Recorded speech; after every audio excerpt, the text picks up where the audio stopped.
বৰিবজাৰ আৰক্ষী পহৰা চকীৰ অন্তৰ্গত কহুৱাহাটীত নিজ পত্নীয়ে কোঠাৰেৰে ঘপিয়াই হত্যা কৰিলে স্বামীক। মৰিগাঁও জিলাৰ মেকিৰভেটা আৰক্ষী থানাৰ বৰিবজাৰ আৰক্ষী পহৰা চকীৰ অন্তৰ্গত কহুৱাহাটীত সোমবাৰে এক ভয়ংকৰ হত্যাকাণ্ড সংঘটিত হয়। নিজ পত্নীয়ে কোঠাৰেৰে ঘপিয়াই হত্যা কৰিলে স্বামীক। জানিব পৰা মতে ভাৰতীয় ৰেল বিভাগৰ অৱসৰপ্ৰাপ্ত কৰ্মচাৰী বাবুল দেউৰীক নিজ পত্নী কৌশল্যা দেউৰীয়ে কোঠাৰেৰে ঘপিয়াই হত্যা কৰে। ইতিমধ্যে ঘটনাস্থলীত বৰিবজাৰ আৰক্ষী উপস্থিত হৈ মৃতদেহ উদ্ধাৰ কৰি মৰণোত্তৰ পৰীক্ষাৰ বাবে মৰিগাঁও অসামৰিক চিকিৎসালয়লৈ প্ৰেৰণ কৰাৰ লগতে কৌশল্যা দেউৰীক আটক কৰি তদন্ত আৰম্ভ কৰিছে। স্থানীয় ৰাইজে জানিবলৈ দিয়া মতে বাবুল দেউৰীৰ দুগৰাকী পত্নী আছিল। এগৰাকী গুৱাহাটী আৰু আন এগৰাকী কহুৱাহাটীত থাকে। কহুৱাহাটীত থকা প্ৰথমা পত্নীৰ লগত প্ৰায়ে ৰাগিয়াল বস্তু সেৱন কৰি লিপ্ত হৈছিল কাজিয়াত। সোমবাৰে সেই কাজিয়াৰ ফলতে প্ৰথমা পত্নীয়ে নিজ স্বামীৰ প্ৰাণ লয়।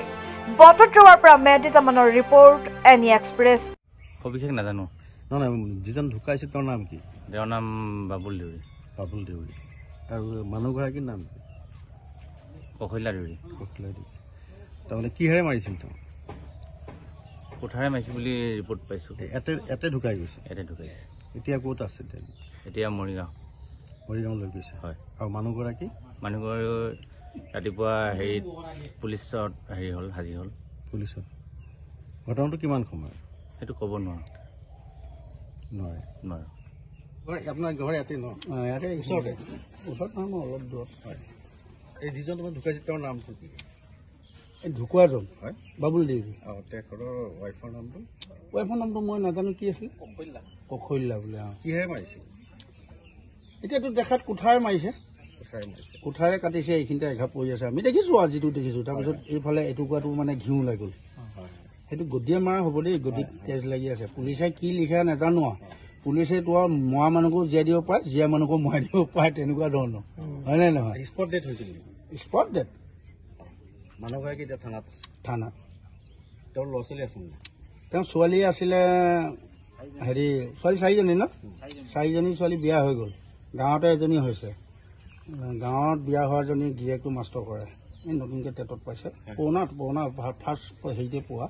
তেওঁ চাকৰি কৰিছিল। চাকৰি কৰি আছে তাৰমানে। নহয় এই যিজন ঢুকাইছে তেওঁ আকৌ ৰেলৱেত চাকৰি কৰিছিল। ৰিটায়াৰ কৰিলে আজি এবছৰ হ'ল।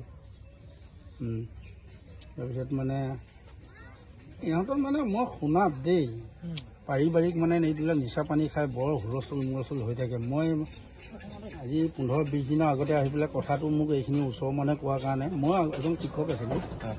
মই ৰিটায়াৰ কৰিলোঁ। আজি মোৰ 5 বছৰ হ'ল। সিহঁতক আহি খুব গালি খবনি পাৰিলোঁ। গিয়েক ঘনীয়েক দুয়োটাকে।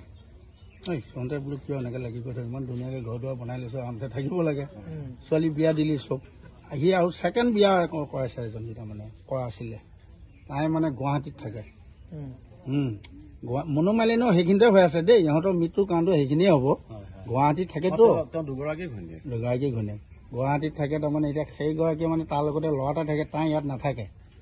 টকা পইচা দিয়া কৰাৰ ক্ষেত্ৰত সিহঁতৰ সেই কেছটো হৈ থাকে মানে। সেইটো মই অকণমান জানো আৰু সিহঁতৰ পৰা। তাক সুধোঁ বাবুলক।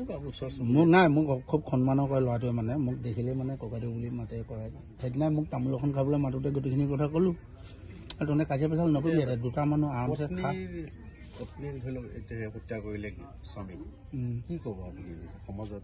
এইটোতো সমাজৰ এটা মানে বেয়া হেৰি হয়নে নহয় বাৰু? ইংগিত এইটোতো বেয়া কথা।